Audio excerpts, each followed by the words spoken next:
So, so what I did here is I have some yarn from a previous video, and if you would like to see, I'll put an iCard at the top. In another video, I had tried to dye this cotton yarn. It's 100% cotton yarn. And I tried to dye it with this one dye that I had gotten on clearance at my local craft store, and it said it would dye natural fibers. But I think, I'm not sure what I did wrong. I don't know if it's because I soaked the yarn in the soda ash first, or what, if that caused it not to take. But anyway, when I went to wash it, it did not take, as you can see here. So I don't want to waste it. So what we're going to do is I have the other skeins here that I'm going to skein up onto, or balls that I'm going to skein up onto my yarn swift. And that way I'm going to try to over dye them. I've seen the other creators do this, and I want to try it out. So what I've done here, let me see if I can make sure this is in the camera. What I've done here is I've set up my yarn swift, and you just kind of, the one I got is from Amazon, and I will put a link in the description, or you can get one from like this if you'd like to try it. And I clipped it to the table. It just has these little wing nuts down here. And then here is just, there's an adjuster, so you can have your skein be small, you can have it be extra large. Oops, my yarn bath's in the way for another video. Or you can go to the extreme like this. But to me today, I kind of like it right here. And it's just you let go of the squeeze, it just holds it there. And then what I've done is I took the yarn and I've made a slip knot onto one of the parts of the top up here. I find this to be easiest. Some people like to tie them down here. I like it here because it's easy accessible at the end. And then what you do is you just, I either hand, for the first couple times I will just hand guide it, and you want it to go, when you guide it, through here, through the middles of these two spots here. So you want it to be inside here. And that's why I find that going through the middle here, holding it with my one hand over here, which may be off the camera, I'm not sure, over here, and then spinning it for the first few rows. Now you can just, if you're more comfortable spinning it, you can spin it with your hand. I have my ball here, but I'm actually going to let this fall to the floor so that I can get an even turn. You don't want a lot of tension. You want some tension, but not a ton, just because you want it to be tight, but not too tight. So then you can either, if you're more comfortable, you can by all means just spin the yarn swift just like this, or some slack here on the yarn. Or they have the crank up at the top, and you can just hold it here and crank it. Now, it's kind of, my yarn's kind of sticking because I had tried to dye it before, so you may have to stop and kind of play with it. But when you get a good rhythm, you can just turn this here, and it will just spin for you. So whatever you're more comfortable with. I sometimes feel, you know, where I have a little bit of tension going in my yarn right now because of the old dyes trying to stick together. I think I'm going to just turn it like this. I will have more control over it, and it won't get tangled when I'm trying to turn. But if you have a real loose ball of yarn and you want to skein it up, the middle thing works just fine because I've used it many times that way. And so you just continue to spin it until you get to the end of the ball. And it could take a minute depending, I mean, if you're spinning in the middle, it goes quite quickly, but this might take me a minute because, like I said, it's trying to kink on me just because I had previously washed and dyed this. But give me just a second and I will come back when I get to the end of the yarn ball and I'll show you what to do next. Okay, so we're getting close to the end of the skein, so I wanted to show you what to do next.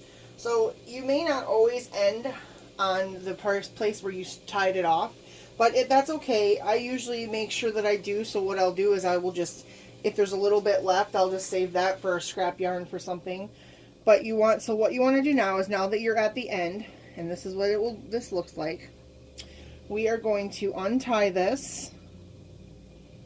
It should come out if I did it right. And then we are going to tie these two ends together, and this will just help it come from coming unraveled. Actually, what I want to do So what we're going to do is tie these two ends together, but to keep it so that they it acts as one of our ties to keep this together while we're dyeing. And I saw this trick, I was watching a video on Creative Bug, and I saw this trick from the lady who was dyeing yarn. So what you want to do is you want to separate, to keep this together while we're dyeing the dyeing process and not get tangled, you want to separate these into a figure 8 figure. So stick your fingers in there like this. Let's see if I can zoom in so you can see this. Okay. So you're going to stick your fingers in like this, so it kind of essentially makes some holes. Then you're going to take this string here, and we're going to pass it into where this finger is here. Kind of make a loop there. Okay, so it's going to go in, and then find your other hole. Grab it from the back, and if you lose it, you can just grab it again. Grab it from the back, pull it out the front. Then you're going to go over top, and then back. So you're going to go over the top and come back out this hole. And see, if it's hard to tell on this one, but I'll show you with another one in just a minute. But it's going to make a figure 8, essentially. And it's okay if you're not exact, if you let go, because it'll all work itself out. And you pull it back through, and then come back out the bottom. Now what that has done is created made it secure so that it won't come apart when we're dyeing and messing and agitating this yarn. So now we're just going to tie these two ends together. Now some people like to have just only a few ties. I am particularly not happy when my yarn tangles, so I like to have lots of ties. So I actually put a tie in every intersection. So this here, right here, is an intersection, and then so this one would be the next one. And it may be a little over, over tying, but I just prefer, that just works best for me. If you like to have less, that is totally fine, totally works. I just feel like I will have less error if I put more tie in each spot. So to make it easier for you to see and for and for me, I'm going to use these pre-cut gray ties that I tied off camera, or I cut off camera. So we're going to do this again. We're going to make a figure 8 sort of in these two holes here with your fingers. We're going to pass this gray thread through this one here and come out the top.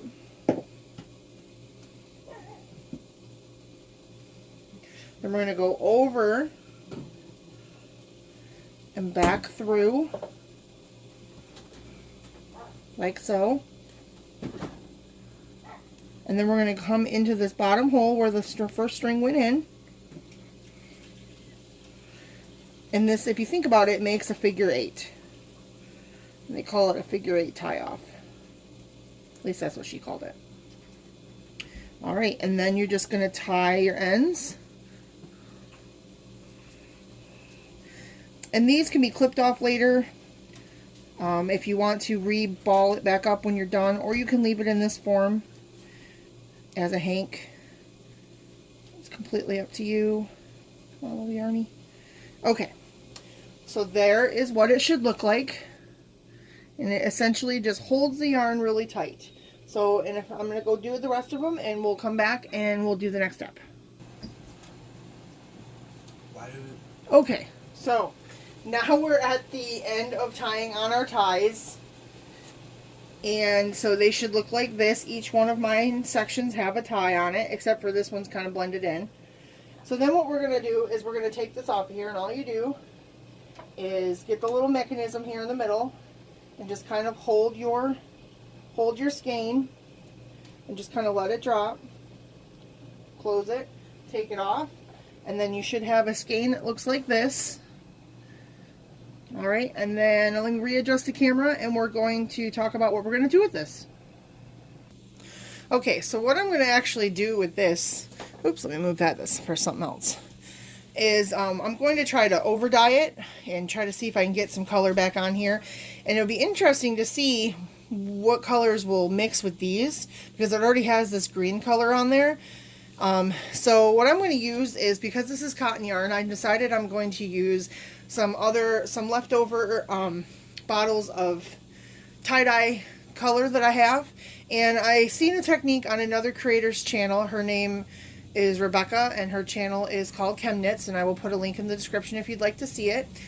She's got a really amazing channel. I've stumbled upon her randomly when I was looking for ways to dye my own yarn, because I wanted to, you know, experiment with that, and she's really wonderful. So go check her out, and you know, let her know I sent you her way, because she's actually does some really good, cool, awesome stuff. She has a lot of tutorials and cool videos on things. So any type of dyeing yarn that you can think of, she's probably done it or going to do it. So check her out. She's really great. But what I'm going to do is I'm going to try sort of a similar method to hers. She calls it low immersion, but I don't have all the proper tools that she has, but I'm going to use what I got and kind of hopefully get this yarn to dye, over dye the colors, and with what I have, and try to mimic her technique. Like I said, it's her technique, not mine, and I'm just going to adapt it to what the tools I have available. All of the tools, just like she recommends, that I have, once I use them for yarn dyeing, I do not use them for anything else as far as cooking, even though I have like my tongs and things. These are strictly for my yarn dyeing. The pan I use, everything, because you don't want to have, you know, mix that stuff with food. I mean, even if you use food coloring, you're still not sure, and you don't want to take that chance. So what I'm going to do is, in one of her videos, she takes a pan, and I don't have a cool industrial pan, so I'm just going to use this baking pan, and since I have and put it on top on my stove top, and put a little bit of water, and see how that does. I'm not going to use any kind of acid like vinegar or anything to the water, just because this is a tie-dye kit, so it should be fine. But we shall see. I mean, like I said, this is just we're trying it out. If it doesn't work, it doesn't work, and I'll just dye it over, and maybe we'll get a cool black color. Who knows? So that's what we're going to do here. But before I do that, I'm going to soak my I'm not going to put any acid in the pan when we do the dyeing, but I am going to use this product from Tulip. It seems to work really good, and I think it's kind of the same deal as far as it's a pre-soak. It's called Soda Ash. It says it pre-treats fabric for superior dyeing absorption. I've used this in the past on some of my cotton yarns because it is recommended for cotton shirts when you do tie-dye, and it seems to help pick up the color really good. So we're going to soak the yarn today in that. I have, let's see, I have 4 of these overdye skeins that I want to do. But for the purpose of this video, we're just going to do the one or 2 of them, and then if it works, I'll overdye those maybe with another different color. The other skein that I'm going to work up and see if it happens to do really well is this one here, and I want to do this one up because this one did seem to take up some of the yellow and the green, but again, as the more I wash it, the more it comes out. So I want to see when I overdye it if any of that color mixes with the colors I'm going to use. So I'm going to go ahead and swift this up really quick, and then we'll get started with the process. And then, like I said, I am going to do a couple of videos today. We'll see how well I hold up. Again, like I said, I'm not feeling well, so I may not get to them all today. But I'm also, just a sneak peek, I made a sock blank with my knitter. So and this is double stranded, so we're going to do that. And that technique I'm going to, so stay tuned to see how I dye that. And we're going to do dip dyeing with that one. And then I'm also going to play around with, another thing that Rebecca does is plays around with different things you wouldn't normally think to dye with. And so those are really cool. She has some cool videos on like Gatorade dyeing and things like that, and that one blew my mind. Like, that was amazing. So I found these when I was digging up some stuff today. And it says these juicy fruit gums, and it says that it has some color in it. If you read in the description, there's yellow 5 and things like that. So I thought maybe we could soak these and see what color we could get out of them, and try our hand at dyeing some of these skeins of floss. So those are just some some things coming up, just as a sneak peek. So give me just a second. I'm going to get this, well, actually I can do it right now, and then I'll skein this one up and stick it in there. So what we're going to do is I'm going to take this bath, this water bath that I have. And I've already pre-mixed it. It is, I didn't really measure, I just kind of filled this tub to about where you see the line there. And I'm going to take this yarn, and I dumped 1 packet, it's the box says to dump 1 packet of soda ash to a gallon of water. I don't know that this is a gallon, it's pretty close. Then you stir it up and dissolve it. So what I'm going to do is we're going to put the yarn in the bath. And this is a, you know, you should be wearing gloves. I'm just not going to put my hand in the water and use my tongs, but when I take it out, I will put my gloves on. Some of the color may seep out of here, again, because like I said, that color that I had used in that other video, the more I washed it, the more the stuff came out. So we shall see. And it does look like some of that color is coming out. So this will be a very interesting experiment. So we're going to let these, I'm going to get that other one skeined up. We're going to let these soak for, oh, I think the box says 20 minutes or so. But we're going to get the other one skeined up, and then I will be right back. And when the time comes, I'll show you what the next step is. Alright, so what I have done is I have rinsed off the yarn, and I have put it onto a pan, that is on my stove. And it's a baking pan that I use for dyeing. And what I am doing is trying to get, so I have just enough water in here. I'm not quite sure how much that is, but I used just enough water to get the yarn just below the level of where it would be covered, because I want it to be an immersion type dye like I've seen. So I've set this pan on top of my stove, and I'm going to give this a chance to heat up. When I start seeing bubbles, I'll turn the heat down, and then we will start with our dyeing. The colors I've chosen today are a black, an orange, and a purple. And as you can see, when I held the bottles up, I didn't fill them all the way like you normally would when you fill these bottles. I wanted them to be a little bit concentrated so that the color may be more pigmented. But we shall see how that works. I just wanted it to be more of a concentrated since I'm doing it this way. And as you can see, when I soaked the yarn in the soda ash, you can see that a lot of that color did come out as I suspected. And the pan, when I rinsed it, you can still see some residual color in there, right down there in the bottom of the pan. So some of that color did come out. But I'm interested and curious to see how if that color will affect the coloring when I start squirting the colors on here. And I do have 2 skeins. The 2 skeins in here, I'm going to try and spread them out a little bit. So let me put my other glove back on. And because I want the color when we do this to really take really well. So I'm going to put my other glove on here, and I'm just going to spread these out, just kind of open it up, so that the color can get all the way down in. And I can already feel that the water is getting pretty warm, so that's good. But I just want to make sure that this has room to get the dye in there. And then we will sport our color on and get going with this project. So give me just a second, I'll get the water to where it needs to be, and then we will come back and start dyeing. Alright, so as you can see, I'll zoom in so you can see we got bubbles going on, so the water is boiling. I have turned down the heat, so in a few minutes here it should slow down, and then we'll start doing our dyeing. Now what will happen is I'm going to squirt these on in just a random pattern. I haven't quite decided, but that's the fun of playing around with this. And then we will let it set and kind of cook, so to speak, for 20 minutes and see how the color looks. What we're looking for is that the water starts to turn clear or get clearer.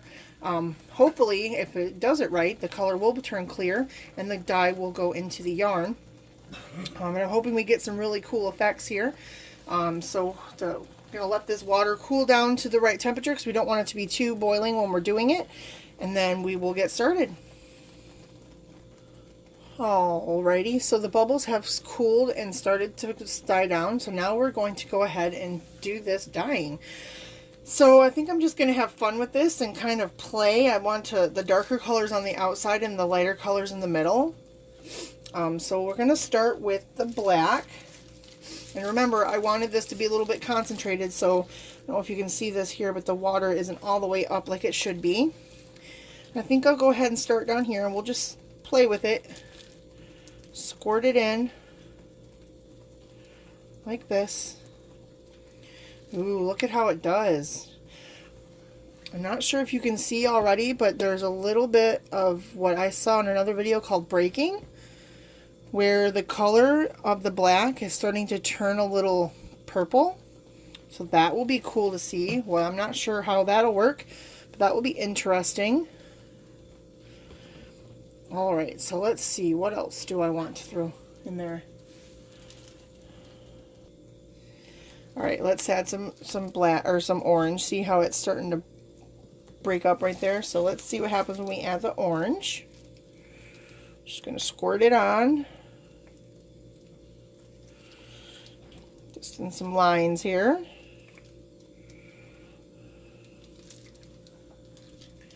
All right, and then we're going to grab the purple.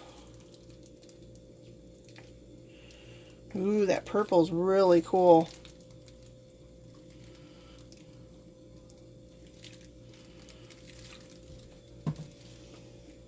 So I haven't decided if I want to like squirt a whole bunch in there or just leave it speckled like that. I almost want to try to get like an overall effect. So I think I'm going to squirt some more on there and see how it works. If I have some left over, I can always try something else, but I'm just going to really saturate this up and see what happens. See how it all blends together. You know what? Why not, right? I do think that I'm enjoying the fact that I left my dye sort of concentrated. That's probably a lot of dye, but you know what? We'll see. We'll see how it goes. With tie-dye, you always have some left over, so you know, that's okay. All right. So that is the color combo I got going on there. It's kind of Halloween-esque, actually. I probably should have did this at Halloween. But I got the black here and the orange and the purple. And what I'm going to do now is let this sit. I'm going to try not to agitate it too much because I want to make sure the color gets really good and see what happens with the color and see how it takes. So I'm not going to agitate this too much.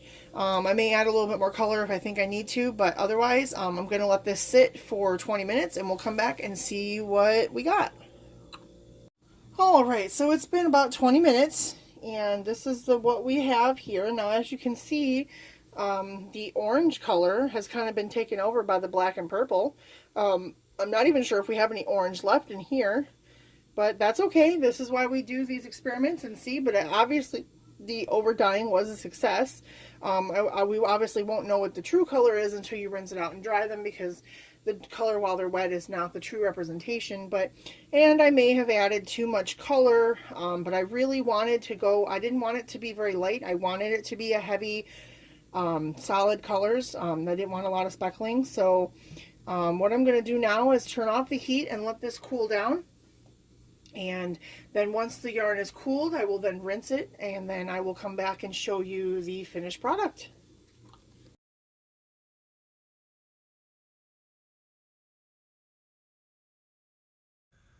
Okay, so these are the finished skeins. They've dried, and when washed after the dyeing, they actually did, we had a winter storm here, so I wasn't able to get them out of the pan as quickly as I wanted because my pipes froze. So they actually sat overnight, and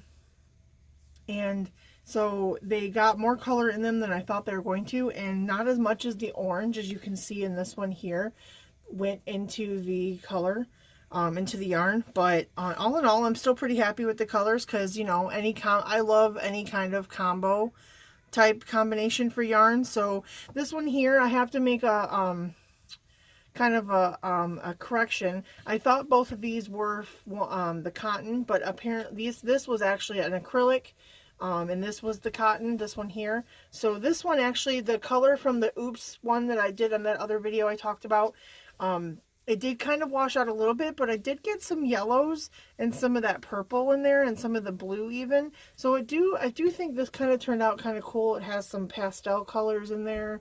Kind of hard to see in there. But yeah, so all in all, I'm pretty excited about it. So let me know in the comments what you think if you have any questions. And I hope to be doing these again. Here's a look at what they look like. It's all scanned or hanged up. But I hope to be able to do these again. And we bring some color up here. You can kind of see all the colors there. I think they were turned out pretty cool. The color's a little bit faded, but when you're dyeing yarn, sometimes the color isn't as dark as you intended for many different factors. And when you wash them out, they do the same. But I have some other videos on that. If you'd like to see the other dyeing videos, go ahead and check those out. They're on my playlist. And if you have any questions, please let me know. And thank you so much for watching. And if you're new to the channel, thank you so much for coming aboard. I can't wait to bring you down the journey.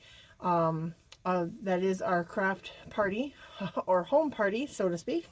But like I said, if you have any questions, let me know in the comments. Give this video a thumbs up if you liked it. They help me out a lot. Don't forget to subscribe, and if you are a new subscriber, don't forget to hit the little bell so you know when more content is uploaded. And if you're a returning subscriber, thank you so much for watching. And as always, so what is in your craft room today?